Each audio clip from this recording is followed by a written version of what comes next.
അപ്പോൾ ഇന്ന് ഞാൻ വന്നിരിക്കുന്നത് മൂത്രത്തിൽ പഴുപ്പ് അഥവാ മൂത്രത്തിൽ ചൂട് പെട്ടെന്ന് മാറാനായിട്ടുള്ള സിമ്പിളായിട്ടുള്ള ടിപ്സാണ് കേട്ടോ ഇതിൽ ഉൾപ്പെടുത്തിയിരിക്കുന്നത്. അപ്പോൾ മൂത്രത്തിൽ ചൂട് അഥവാ മൂത്രത്തിൽ പഴുപ്പ് എന്ന് പറയുന്നത് നമ്മളെ സംബന്ധിച്ച് ഭയങ്കര ബുദ്ധിമുട്ടുള്ള ഒരു കാര്യമാണ്. എങ്കിലും ചിലരെ സംബന്ധിച്ച് ഇതിൻ്റെ ലക്ഷണങ്ങൾ അറിയാത്തവരുണ്ട് കേട്ടോ. അപ്പോൾ ആദ്യം ഞാൻ ഇതിൻ്റെ ലക്ഷണങ്ങൾ പറഞ്ഞുതരാം. മൂത്രത്തിൽ കൂടി പഴുപ്പ് പോവുക, രക്തം സ്രവിക്കുക, മൂത്രമൊഴിക്കുമ്പോൾ പുകച്ചിൽ, മൂത്രത്തിൻ്റെ ഒഴുക്ക് സാവകാശത്തിലാവുക, ഒഴിച്ചാലും ഉടനെ തന്നെ വീണ്ടും ഒഴിക്കണമെന്ന് തോന്നുക, അതുപോലെ മൂത്രം ഒഴിച്ചുകൊണ്ടിരിക്കുമ്പോൾ ഇടയ്ക്ക് നിന്ന് പോവുക എന്നിങ്ങനെ ധാരാളം ലക്ഷണങ്ങൾ ഉണ്ട് കേട്ടോ നമ്മളെ ഈ മൂത്രത്തിൽ പഴുപ്പ്, മൂത്രച്ചൂട് എന്നൊക്കെ പറയുന്നതിന്. അപ്പോൾ ഈ ലക്ഷണങ്ങളൊക്കെ കണ്ടാൽ നിങ്ങൾ അതിനായിട്ടുള്ള പ്രതിവിധി കണ്ടെത്തുക എന്നുള്ളതാണ്. അപ്പോൾ ഈ മൂത്രാശയ രോഗത്തിന് നമ്മൾ രണ്ട് തരത്തിൽ പറയുകയാണെങ്കിൽ മൂത്ര തടസ്സം പറയാം, അല്ലെങ്കിൽ യൂറിനറി ട്രാക്ക് ഇൻഫെക്ഷൻ, മൂത്രത്തിൽ പഴുപ്പ് എന്നും പറയാം. അപ്പോൾ ഇതിൻ്റെ എളുപ്പമുള്ള ടിപ്സുകൾ എന്ന് പറയുന്നത് നമ്മളെ കുമ്പളങ്ങ ജ്യൂസ്, അത് ഏറ്റവും ബെസ്റ്റാണ് കേട്ടോ. മൂത്രനാളിയിലെ അണുബാധ തടയുന്നതിനും അത് നിയന്ത്രിക്കുന്നതിനും സഹായിക്കുന്ന ആൻറ്റി മൈക്രോബയൽ ഗുണങ്ങൾ ഈ സംഭവത്തിനുണ്ട്. അതുകൊണ്ട് തന്നെ ഇത് കുടിക്കുന്നത് വഴി നമ്മളുടെ ഈ ബാക്ടീരിയകളുടെ വളർച്ച ഇല്ലാണ്ടാക്കിയിട്ട് നമ്മളെ ഇൻഫെക്ഷനെ കുറക്കാൻ വേണ്ടിയിട്ട് ഹെൽപ്പ് ചെയ്യുന്നുണ്ട്. രണ്ടാമത്തെ ടിപ്പ് എന്ന് പറയുന്നത് കരിമ്പ് ജ്യൂസാണ്. കരിമ്പ് ജ്യൂസ് എപ്പോഴും നമുക്ക് വീട്ടിൽ കിട്ടുന്നതല്ല. നമ്മളിങ്ങനെ പുറത്തൊക്കെ പോകുമ്പോൾ അങ്ങനെ റോഡ് സൈഡിലൊക്കെ ഉള്ള ജ്യൂസായിട്ടാണ് നമുക്ക് കിട്ടുക. പക്ഷെ അത് എത്രത്തോളം സേഫാണ് എന്നുള്ളത് എനിക്കറിയില്ല കേട്ടോ. പക്ഷേ ഇതിന് യൂറിനറി ട്രാക്ക് ഇൻഫെക്ഷൻ അഥവാ നമ്മളെ മൂത്രനാളിയിലെ പഴുപ്പിന് ഏറ്റവും ബെസ്റ്റ് സംഭവമാണ് കരിമ്പ് ജ്യൂസ്. അത് കുടിക്കുന്നത് വഴി നമ്മളെ ഇൻഫെക്ഷൻ കുറയാനും അതുപോലെ വേദനയും പുകച്ചിലും ഒക്കെ ഇല്ലാതാക്കാനും അതുപോലെ ബാക്ടീരിയകളെ പുറന്തള്ളാനും ഒക്കെ ഇത് ഹെൽപ്പ് ചെയ്യുന്നുണ്ട്. ഇതിലും ആൻറ്റി മൈക്രോബയൽ ഗുണങ്ങൾ ഉള്ളത് കൊണ്ട് തന്നെ ഇൻഫെക്ഷനെ ഇല്ലാണ്ടാക്കാൻ നന്നായിട്ട് ഹെൽപ്പ് ചെയ്യുന്നുണ്ട്.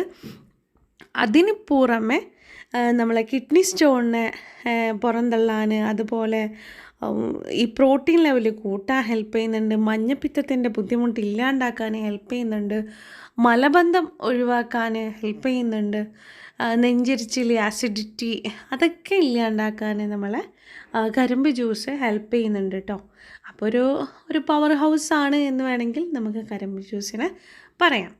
മൂന്നാമത്തെ ടിപ്പ് എന്ന് പറയുന്നത് നമ്മളെ പാലിൽ നമ്മളെ കറുകപ്പട്ട പൊടിച്ചിട്ടിട്ട് കുടിക്കുന്നതാണ്. അഥവാ കറുകപ്പട്ട എന്ന് വെച്ചാൽ സിനമൺ പൗഡർ.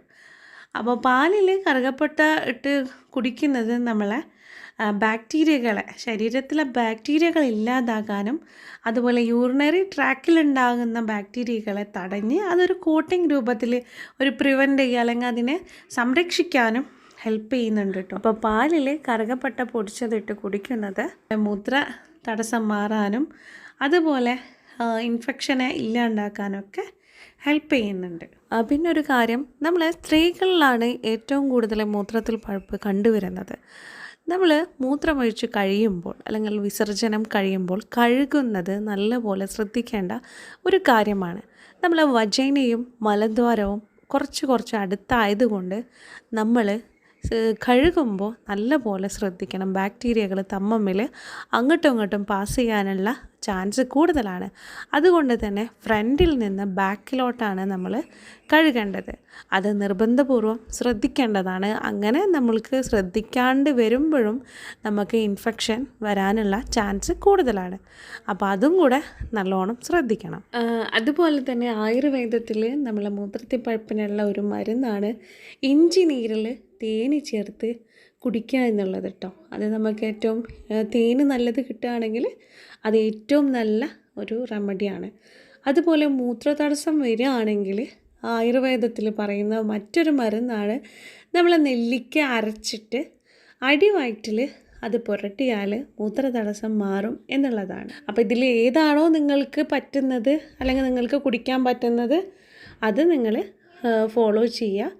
ഒരു ദിവസത്തിൽ തന്നെ ഒരു 2-3 തവണ നിങ്ങൾ കുടിക്കാൻ ശ്രമിക്കുക. ധാരാളം വെള്ളം കുടിക്കുക. എരിവുള്ള ഭക്ഷണങ്ങൾ ഒഴിവാക്കാൻ ശ്രമിക്കുക. അതുപോലെ പഞ്ചസാര അടങ്ങിയ ഭക്ഷണങ്ങളും ഈ സമയത്ത് ഒഴിവാക്കാൻ ശ്രദ്ധിക്കുക.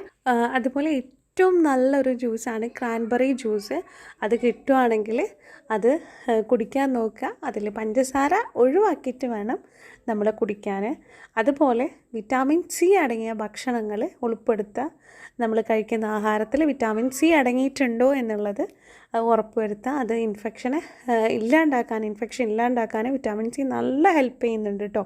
ഇമ്മ്യൂണിറ്റി പവർ കൂട്ടുക എന്നുള്ളത് മാത്രമല്ല, നമ്മളെ ഇൻഫെക്ഷൻ ഇല്ലാണ്ടാക്കാനും വിറ്റാമിൻ സിക്ക് നല്ല കഴിവുണ്ട്. പിന്നെയുള്ളൊരു കാര്യം എന്ന് വെച്ചാൽ, ഈ പറഞ്ഞ ടിപ്പുകളൊക്കെ ചെയ്യുമ്പോൾ നമുക്ക് ഒരു ദിവസം കൊണ്ട് തന്നെ റിസൾട്ട് കിട്ടുന്നതാണ് കേട്ടോ. ഇനി നമ്മൾ മൂത്രത്തിൽ പഴുപ്പ് അധികം ആയാൽ എങ്ങനെ ഇരിക്കും എന്നുള്ളത്, നമുക്ക് പനി വരും, അതുപോലെ വിറയൽ വരും, ഓക്കാനം വരും.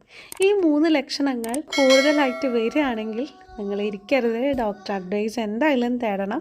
കാരണം ഇൻഫെക്ഷൻ ശരീരത്തിൽ മൊത്തത്തിൽ വന്നു കഴിഞ്ഞാൽ നമുക്ക് ഭയങ്കര വേരിയേഷനുകൾ, പലതിലും പല വേരിയേഷനൊക്കെ സംഭവിക്കും. അപ്പോൾ നിങ്ങൾ എന്തായാലും ഒരു ഡോക്ടറെ അഡ്വൈസ് തരണം കേട്ടോ. പക്ഷേ ഈ മരുന്നുകളൊക്കെ ചെയ്യുകയാണെങ്കിൽ ഒരു ദിവസം കൊണ്ട് തന്നെ നമുക്ക് നല്ല റിസൾട്ട് കിട്ടുന്നതുമാണ് കേട്ടോ. അപ്പോൾ ഇതുപോലെയുള്ള ഹെൽത്തി വീഡിയോസിനായിട്ട് നമ്മുടെ ചാനലൊന്ന് സബ്സ്ക്രൈബ് ചെയ്യുക. നിങ്ങൾക്ക് ഉപകാരപ്രദമാണെങ്കിൽ ഷെയർ ചെയ്യാനും മറക്കരുത് കേട്ടോ. അപ്പോൾ കൂടുതൽ ഹെൽത്തി വീഡിയോസായിട്ട് വീണ്ടും കാണാം. താങ്ക്